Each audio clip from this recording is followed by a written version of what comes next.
Welcome back to another video on the rest of the way and my predictions for AEW Revolution 2023. And yeah, I'm really interested in this show. The build, I don't know, some of it's been good, some of it has left a bit to be desired, but on the whole, still really hyped for this event. So let's get straight into it and start the predictions with the World Trios title bout, the Elite defending against the House of Black. And yeah, this is an interesting one. House of Black obviously returned after a ton of time away. They've had an alright impact, I would say. Nothing too major, but this is a chance for really them to show what they can do. The Elite, they're still champions, still got a lot to do with the belts. The division's kind of been moulded all around, and so I can't see them losing the belts here. I think they're going to retain here, but I think this match will be really about putting House of Black over in defeat and really starting to build them up, and I think that's what they will do. Moving on into the Women's World title match, we've got Saraya and Ruby Soho challenging Jamie Hayter in a triple threat match. This is another interesting one. Saraya, I don't know, I just don't feel like she's connected properly with the AEW fans yet, which is a bit of a shame.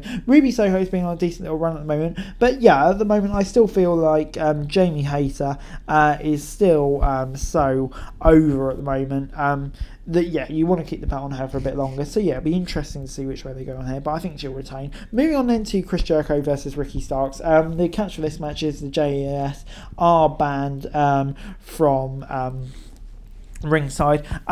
Starks has already beaten Jericho, so yeah, kind of a run match. It's interesting because Jericho doesn't normally lose lots of matches clean, so maybe he'll win here, but I still feel like Starks, AEW just seems to have such big plans in mind. He comes across as such a star, surely beating Jericho twice in a row and on pay-per-view as well will have a big boost for him, so I think he's going to get the win here. I'm going to say Starks for the dub.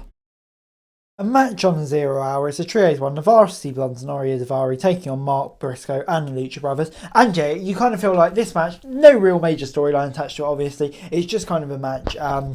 Mark Briscoe, obviously everything tragically he's been through recently, it's just a good opportunity for him to be on the pay-per-view stage pick up a win, and the baby faces get a win to get the fans on side for the start of the night.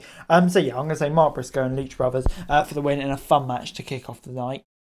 Jungle Boy takes on Christian Cage in a no-holds-barred match. This is an interesting one. It kind of feels like the feud ender here between these two. It's been going on for quite a while now, obviously, with Christian's injury. It feels about time to wrap it out. Christian Cage, I think the point of this storyline was always really to put Jungle Boy over. So, yeah, I don't think that's going to change, really. Be interesting to see what Christian Cage does after this. But I think this is Jungle Boy's kind of launching pad to really go on and start to challenge for the TNT TBS title, maybe. So, yeah, I'm going to say Jungle Boy will pick up the win.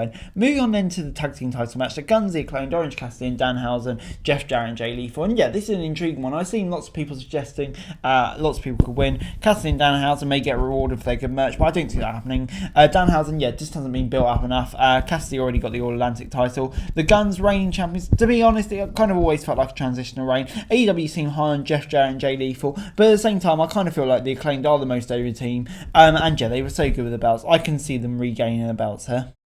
Next up is Samoa Joe versus Wardlow for the TNT and for the TNT title, just the TNT title, not for the RH title. It's been an interesting run. Wardlow obviously got injured. Joe won the belts off him, lost at Derby and won it back. And it all kind of seems like it's come full circle. This is a perfect opportunity for Joe as a dastardly heel. For Wardlow, ever since he had that MJF feud, he's kind of gone off the boil, I would say a bit. So yeah, it's gone uphill for him here, and I think it's going to go full circle, and hopefully he can have a really good title run this time, because I do think Wardlow will win new champ. Moving on then to Jon Moxley versus Hangman Adam Page. This is kind of a run match. They're 1-1 at the moment. A Texas death match. As if all Moxley matches aren't violent enough, this one is going to be blooming violent. I'm not gonna lie, I can't wait for it. It's going to be great.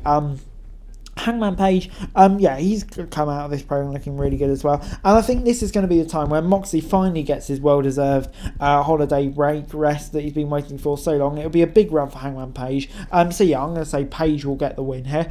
Moving on then to MJF Danielson in a 60-minute Iron Man match for the AEW World title. And I can't wait for this match. It's going to be absolutely incredible. I think that's fair to say.